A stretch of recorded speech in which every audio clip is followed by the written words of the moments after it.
What's good, people? It's Joshua from Joshua Chubb Photography, back again with another video. And for those of you who don't know, I love printing photos. I even actually have on a Polaroid shirt that I'm going to show you now. Boom, boom, boom. I wish it said Fujifilm though.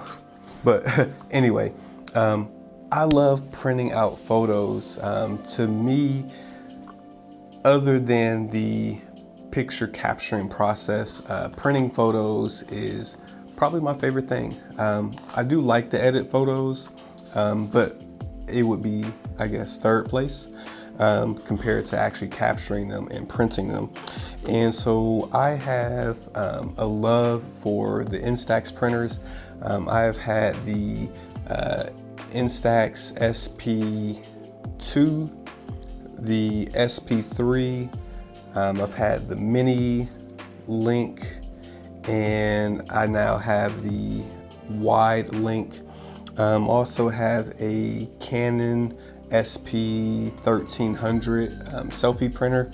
And so I actually have a box you can't see here, but I have all kinds of photos. So these are from the Square Instax printer, the SP3, and I also have the mini film that is going to be from the SP2 and also from the mini link from when I had it.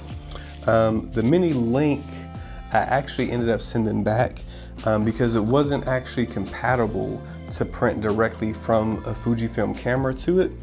But Fujifilm recently released a firmware update that will only let the XS10 print directly to the mini link and the wide link. And of course I do have photos from the wide printer as well. So this video is not really meant to be a per se review of the wide link, but I am going to tell you a couple of the features and then do just show you some comparison photos between the different print formats. There's already plenty of more detailed video reviews on this guy here. My favorite feature on it is actually going to be the new rich mode. So usually, for those of you who know, with the Instax printers, you usually get kind of a faded, kind of vintage looking photo. And this might be pretty hard to see, to translate on camera. You kind of have to see it in real life. But they have a new rich mode, and the colors are just a little bit more vibrant and punchy. And I personally do prefer that. They also have a pretty cool feature where not only like with the wide can you do better collages, because you can do collages with, you know, with all of them, but with the wide you actually get basically it's the size of two mini prints side by side. So the wides are definitely more useful for that. I do like also that you get the barcode, and so check this out.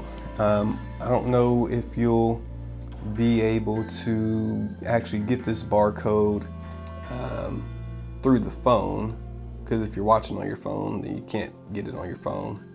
It's not going to focus. Okay, there we go. There we go. All right, so let me know in the description if that works out for you. Just comment on where it takes you. But yeah, so with the barcode, you can do, I think like a voice message, you can do a link somewhere, and I think you can also do like a geolocation. So pretty cool, right? Pretty cool. But I just kind of wanted to do a comparison to show you the different sizes of the prints. Oh, and before I show you that, didn't show you, these are photos from the Canon selfie. And so these are different type of technology altogether compared to the Instax printer photos. But obviously the Canon printer, it does 4x6 photos, which are in comparison going to be a lot bigger.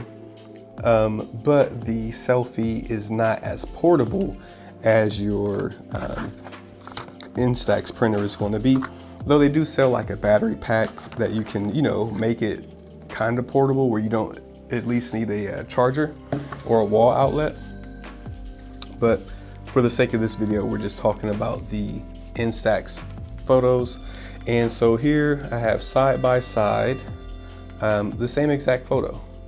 And this is the photo that I took on my 30th birthday. It's probably best to hold it that way. And so I'm gonna hold each one up to the camera one by one. So with the Mini, obviously you can kind of get a lot in the frame. So this photo was actually taken with the camera horizontal. So when the photo prints out, the photo is going to print sideways with your barcode, or not your barcode, but with your border off to the side. And then when you take a photo with the square format, your border is going to be to the bottom as it should be.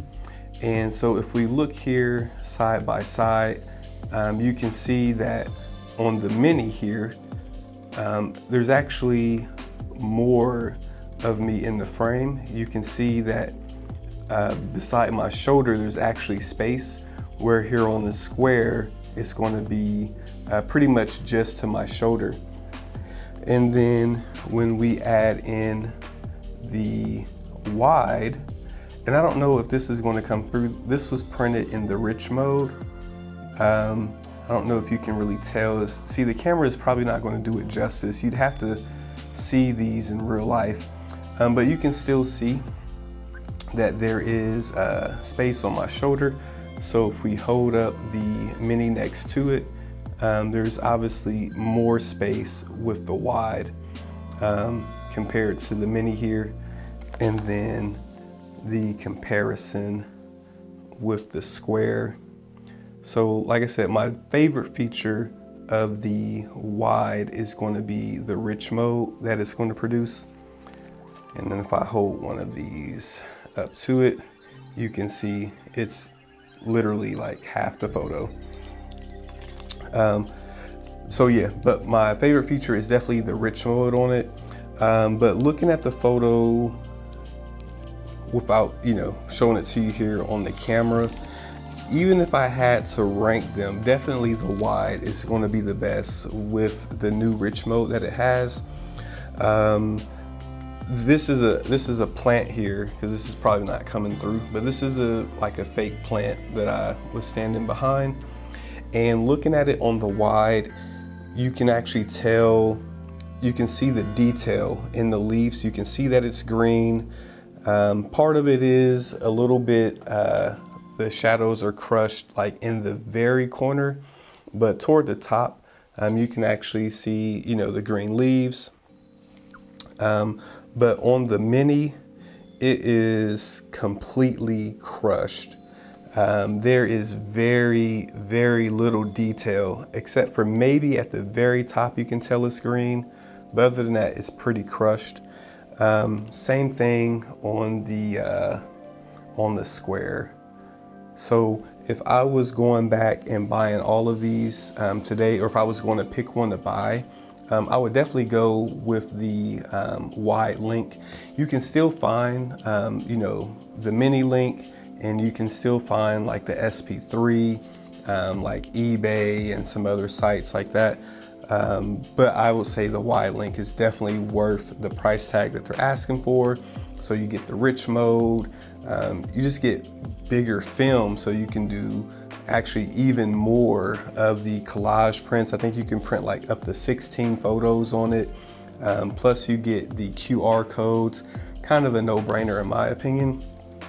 I am looking forward to getting my hands on the Evo, I think it's called the Instax Evo Mini, or maybe it's just called Instax Evo. Basically, it's going to be a newer camera that prints out the mini film, but you can actually see what the photo is going to look like. So it's like kind of half digital camera, half analog camera. You can still just send photos, you know, from your phone to it directly.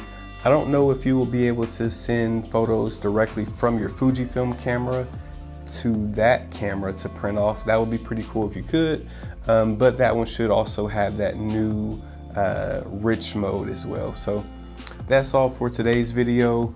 Comment below, let me know, you know, what's your favorite format for the Instax film. Also, let me know if there's any other photo printers that you guys are using, whether it be from, you know, Polaroid or Kodak or Canon.